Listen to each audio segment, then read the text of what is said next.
Good morning, everyone, and happy Tuesday. Welcome to Thoughts and Coffee with Sarah Barnes-Humphrey. That we do the show every single Tuesday morning at 10 a.m. And so glad to be here with you. I hope you're having an amazing week so far. Let's do a little bit of an update of what is happening at Let's Talk Supply Chain. But first, I should probably tell you a little bit about who I am. So my name is Sarah Barnes-Humphrey, founder and host of Let's Talk Supply Chain podcast, the Blended podcast, as well as Let's Talk Supply Chain digital media company.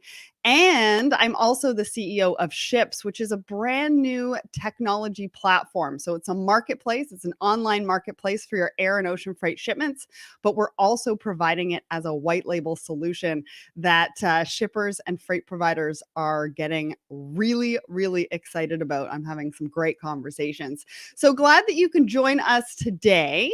I am going to start with sharing our episode for the week. So yesterday we released an episode with Susan, the CEO of Top Rank Marketing.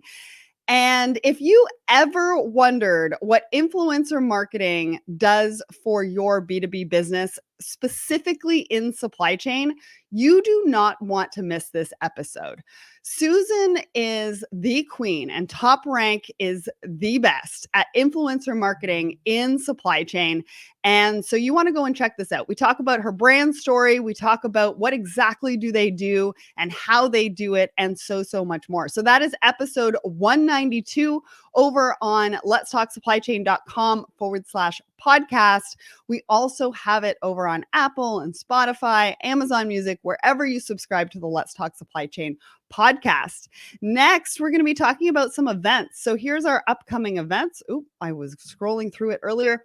So at 11 a.m. Eastern today, I'm going to be moderating a fireside chat for 4 Kites, all about supply chain visibility. So hopefully you can join us for that one. We have the registration over on the Let's Talk Supply Chain LinkedIn page. We've pinned it to the top of the page. Here is the registration. So if you do want to join us, please go here and register. And then again, we are also talking about Manifest, which is coming up in January 2022. So what else is happening? We've got a lot going on. So I just recorded our 200th episode, which is coming out in May. And I can't wait to share it with you because a lot of supply chain professionals came together for this episode. And it was just so much fun to make. And I can't wait to share that with you. We've also got some big announcements because we've got some brand new shows that we are coming out with. And I can't wait to share that with you either. And we also have our 3rd year anniversary, and that is coming up on April 15th, which is this Thursday. And yeah, it's a big one. I mean, we celebrated in a big way for our 2-year anniversary last year, and we're coming up on 3 years. So we are going to be celebrating that this week as well. All right. So now it's time for me to bring up our guest for the week. Dan Deigan, good morning. How are you? Good morning, Sarah. I'm great. How are you?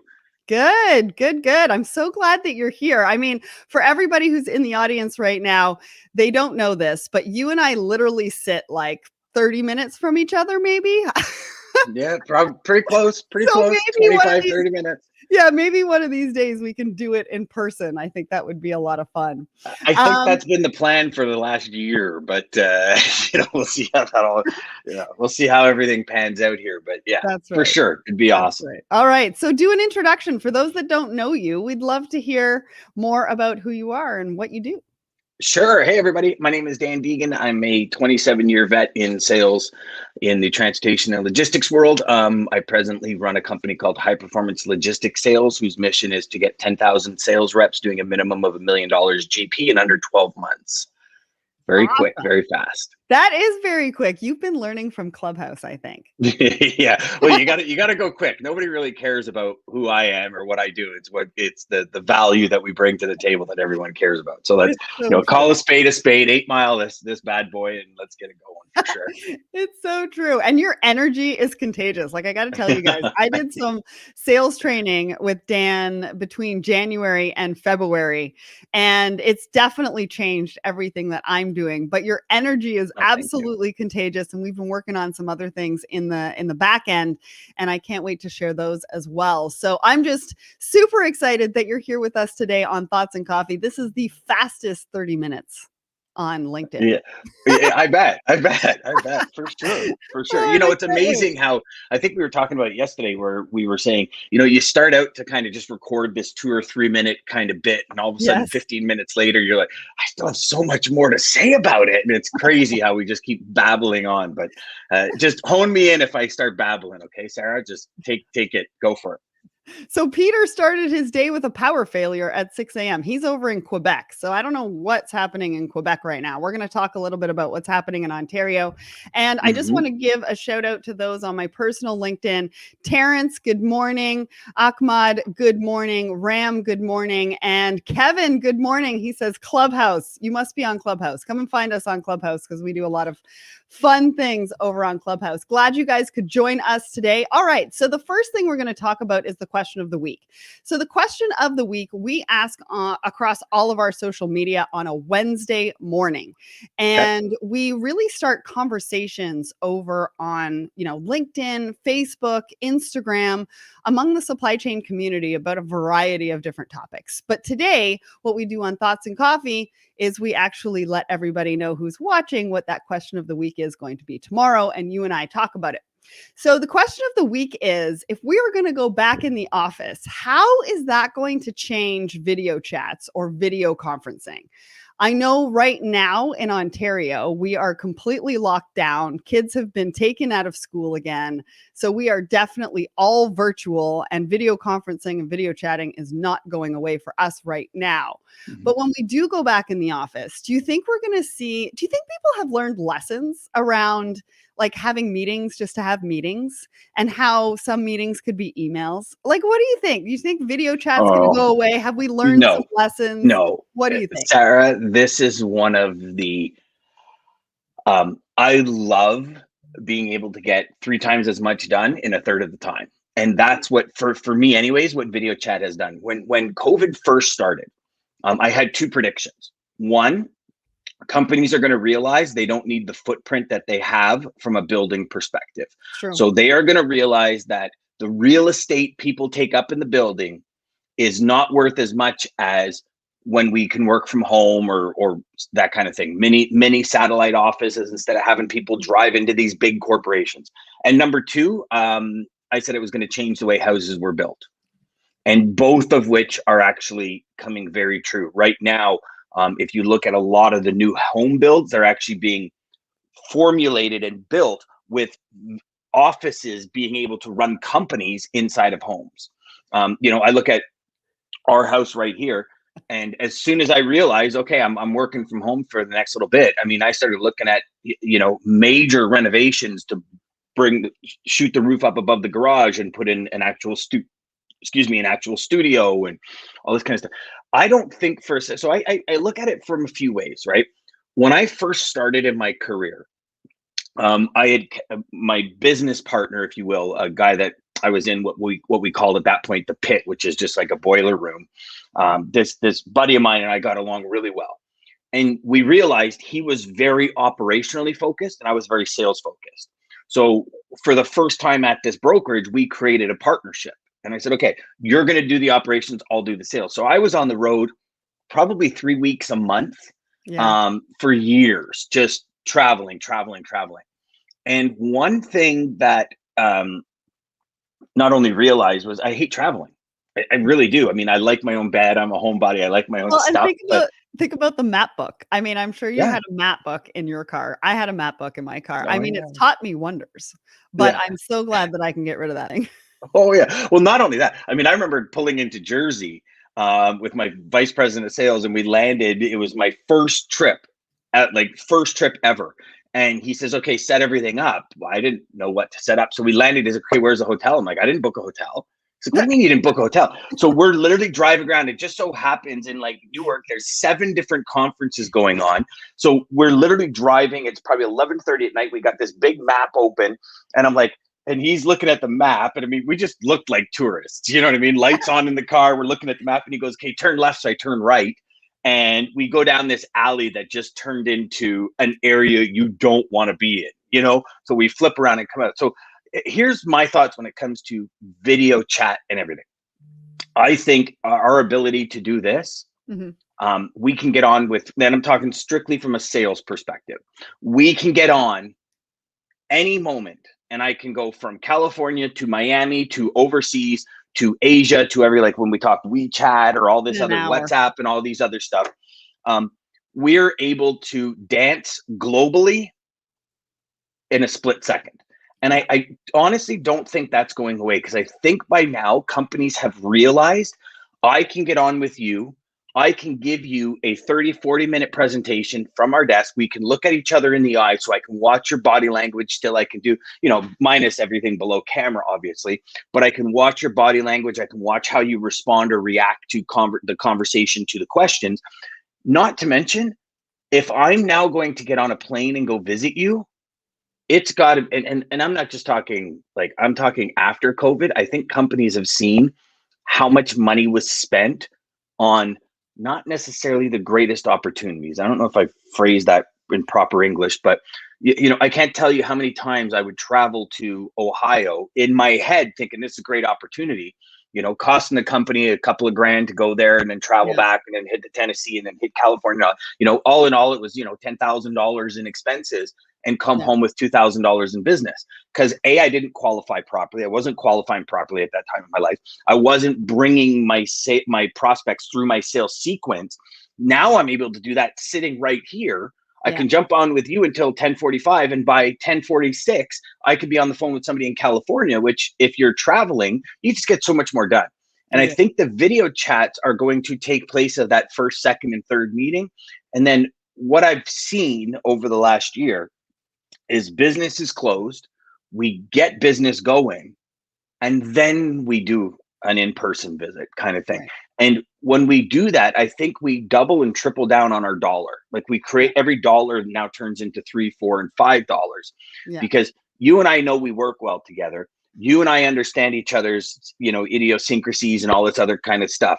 And then when we get together, now it can be solely focused on, okay, what's the next step? What's the next logical step in this relationship? You know, like what are we doing right? What are we doing wrong? And all that. There's no hi, how are you? It's okay. Let's get down to this. We got 15 minutes. Let's do what we got to do. Well, and Simon takes it to a whole nother level. People will video conference between desks. You can't put the cat in the back in the bag. I love that. I love that. All right. So the next thing that we're going to be talking about is thoughts and coffee. So that's a post that I do also every single Sunday, talking a little bit about leadership. And so last Sunday, I talked about how laughing at ourselves can be extremely healthy and that I do it a lot. I mean, my husband laughs at me a lot too, because I am very clumsy. A couple of weeks ago, I dropped a whole vat of olive juice all over the kitchen floor within 5 minutes of going live. And that was probably pretty stressful, but I laughed at myself because of that. I drop things all the time. Things fly out of my hand. They go across the kitchen. So I don't know about you, but I'm definitely very clumsy. But this also got me thinking about my favorite quote, which is life is lived forward and understood backwards, right? So you're living in that moment and then you laugh at yourself for what's just happened. What do you think about this? We've got about 2 minutes before we get on to our supply chain topics. So just curious as to what you thought about this post.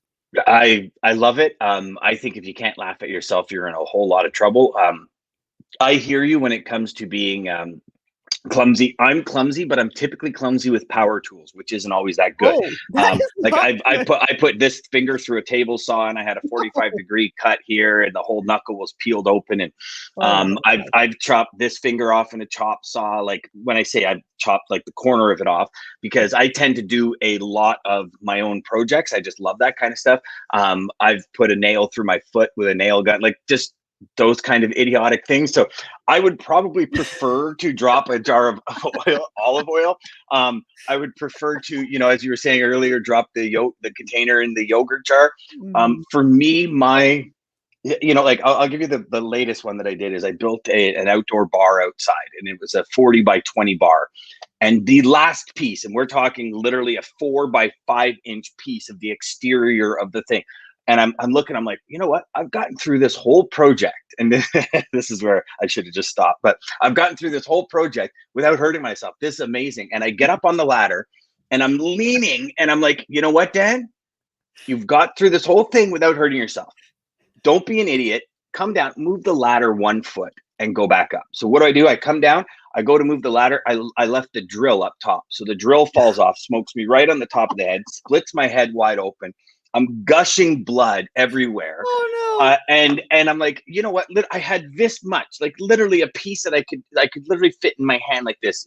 And the job was done, like totally done. Caulked, painted, sealed, everything. One little piece, and I dropped the drill right on the top of my head. I'm now 6 hours. I'm at the hospital getting stitches and everything.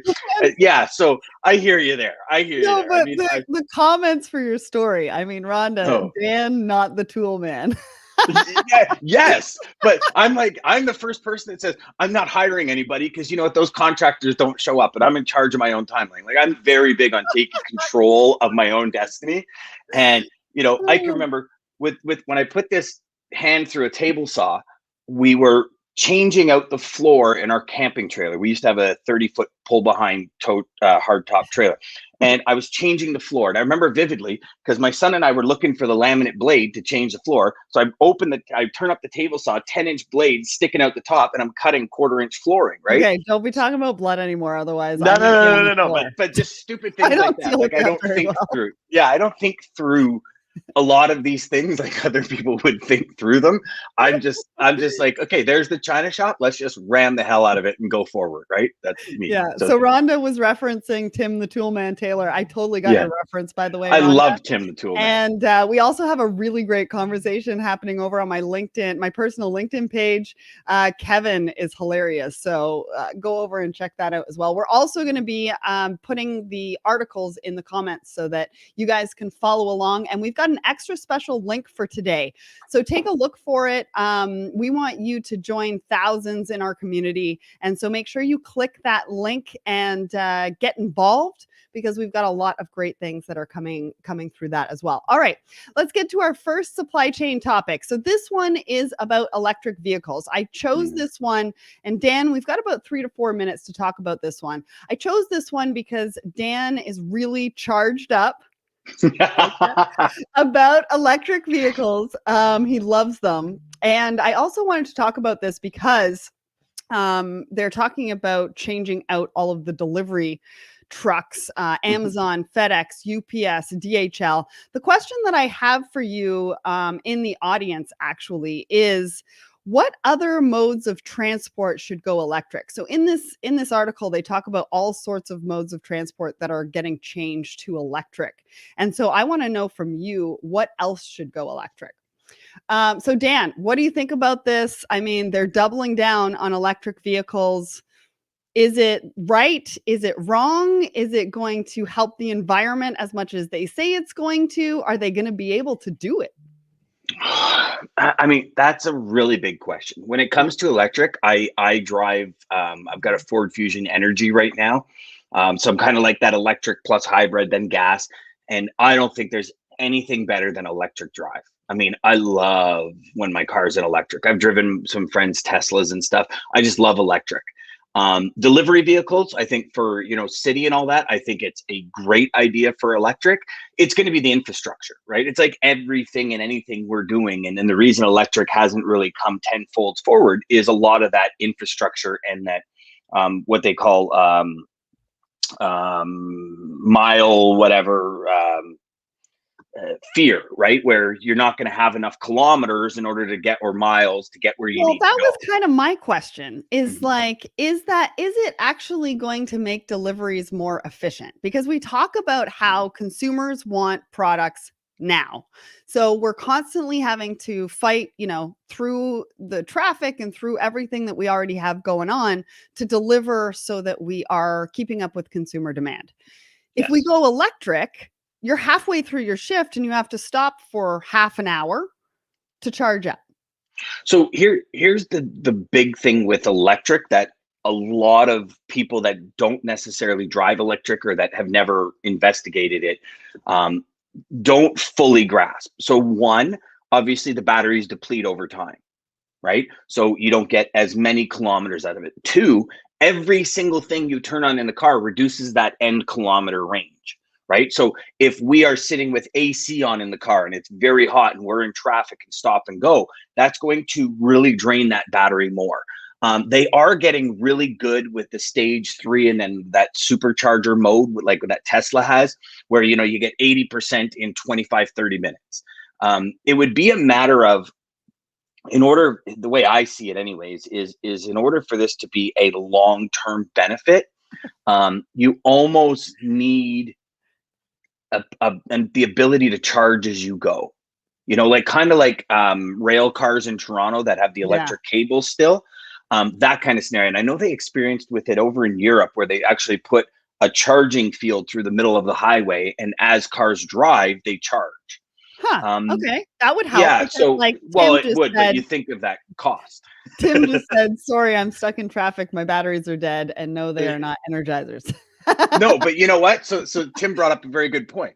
Now we've got another excuse for freight not delivering on time, right? My Exactly. batteries died in the That's middle my of traffic point. because, right. So now all we're doing is we're upping that. But you know what? The reality is, I've watched a lot of things on environment and what we do and all this kind of stuff.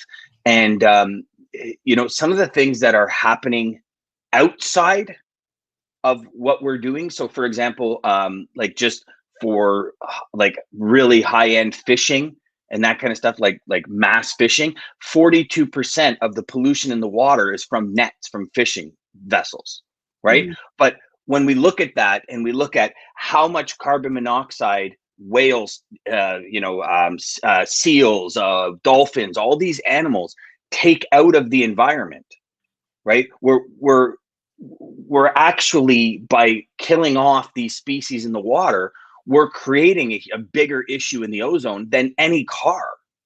Right. Like, and Well, that's what I I don't also think a lot of people understand. Yeah, and I also wonder, how the battery is going to affect the environment as well, because we are going to go through a lot more batteries potentially than Mhm. we have previously. So just a couple of things that We they haven't are even looking seen that to. yet, Sarah, because Exactly. batteries haven't really been, I mean, minus a few, but we haven't seen that mass battery um, Yeah. disposal that we will Yeah. see in, call it, a decade from now, Yeah, right? exactly. And so some of the utility they're looking at utility trucks, school buses, Mhm. and garbage Mhm. trucks to go electric. One of the Mhm. things that I said was maybe potentially taxis, hopefully. Well, let's get on to Yeah. our next topic. So the next one is Mhm. a FreightWaves article.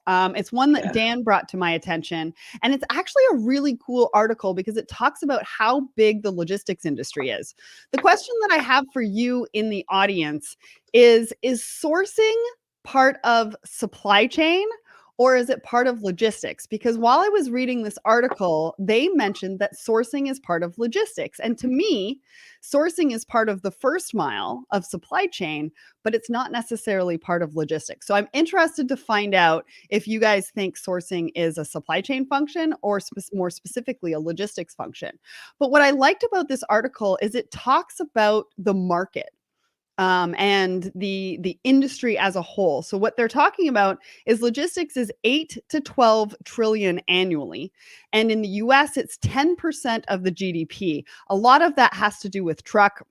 For me, I'm really interested obviously in air and ocean freight, and those Mhm. are at air is at 301 billion, oceans at 714 billion, and freight forwarding is at 223 billion. Mhm. They're talking about all of the costs going up to 2023, and they also give a breakdown on the 3PL industry, which is at 213 billion. So there's a lot of money. just in the logistics part of supply chain. And this article really gives us a great overview. So we've got about 1 minute on this, Dan. Do you want to just give us a quick overview why you liked this article? So I love this article. I go back to it consistently. For me, one of the biggest kind of holy crap is I understood the industry we're in is the most remarkable industry on the planet. And I will fight tooth and nail with anybody, because if I do a 360, everything I see is touch to truck. That is huge amounts of opportunity in everywhere we go. For me, globally, the logistics industry, the logistics market represents 12% of the entire world's GDP.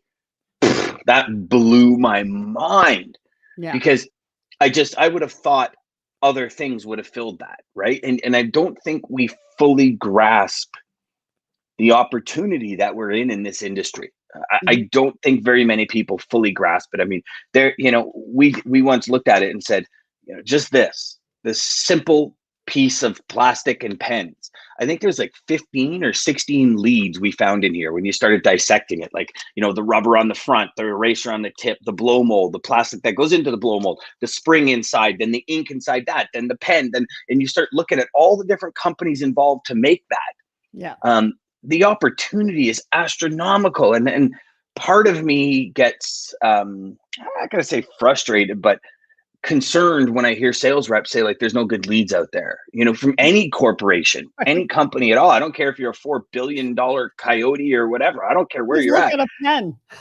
Yeah. You look at this and you literally find the ink comes from Germany, the erasers come from China, the blow mold plastic comes from China. Like, you look at all the different locations, this actual plastic that's been molded for the actual thing, then who prints this, and how, when you start looking and dissecting this, it's like astronomical what's out there, and the opportunity for us to serve customers at a higher level. Yeah, no, absolutely. And I completely agree. And I'm glad that you showcased a product, right? Because a lot of times we look at a product and we don't really think about all of the different components and where everything came from. So I love There's that. so many different levels that we're not exploring with customers. So many levels. Absolutely. And it's crazy, because it's their customers and their customers, customers. And we could just, like, this almost like this org chart or whatever you want to call it, just fans so wide you'd never be able to tap out on the one particular commodity or geographical area.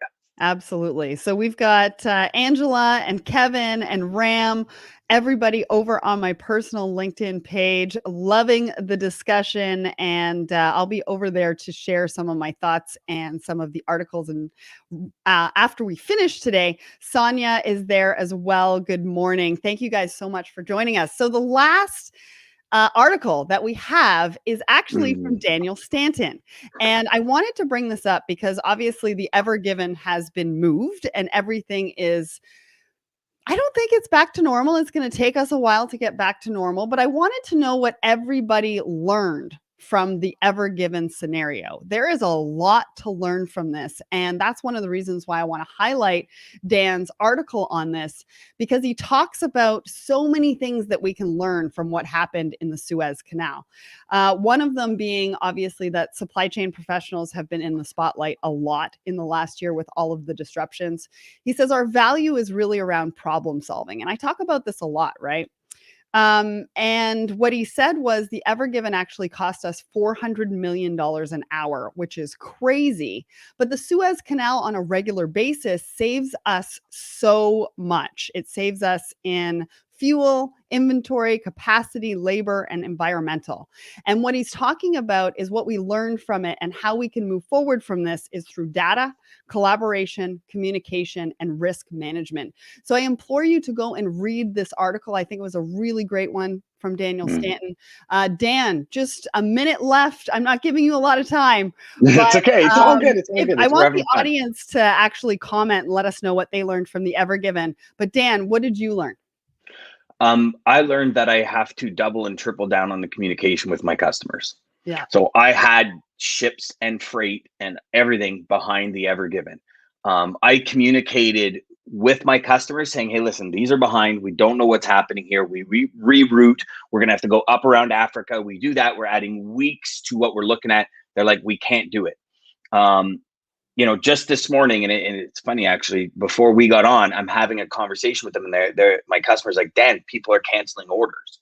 Like I actually have spring jackets that was on the backside. Now, granted, they came out of Asia late. So, you're kind of leaving things open for issues there. But it was the communication for me. I said, I need to up it. Hey guys, listen, this is what's happening. If this happens, here's a couple of scenarios you might be looking at. Yeah. Be aware. And for me, it was that communication above and beyond. I mean, to the point where I'd rather have a customer say, you know what, Dan, way too much information. Tell me what I need to do, but at least you've given them that information. Yeah.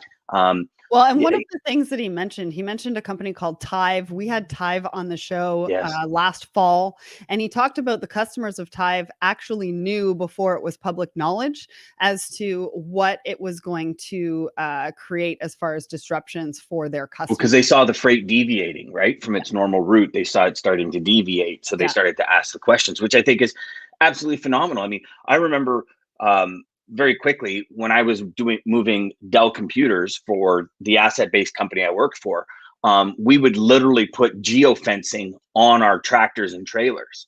Yeah. So the second it went 5 miles off route, I mean, there was cargo cats. It was more for theft than anything, because like our guys were getting pulled over on the side of the road with people in fake cop cars and literally getting, truck jacked, I guess. Yeah. So, when that happened and it deviated, alarm bells went off everywhere. So, now the secondary part is OTR is a little different than ocean. You're stuck behind the Suez Canal and you go to turn around, you're adding weeks to it, which some people did. But then again, the canal got freed in a week or a week and a half, I think, or something, whatever it was. Also, like, look what technology can do for you 100%. And the right technology with the right data. Anyways, I want to say thank you so much. We've come to the end of our show once again. Thank you so much for everybody in the audience who joined us today.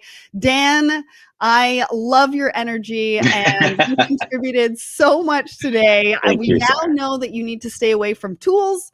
And we hope that you will do that in the future, although I know you're doing some stuff in your backyard. So stay safe, everybody, and have a great week. We'll see you next Tuesday. Audrey Ross will be back with me. Thanks, everybody.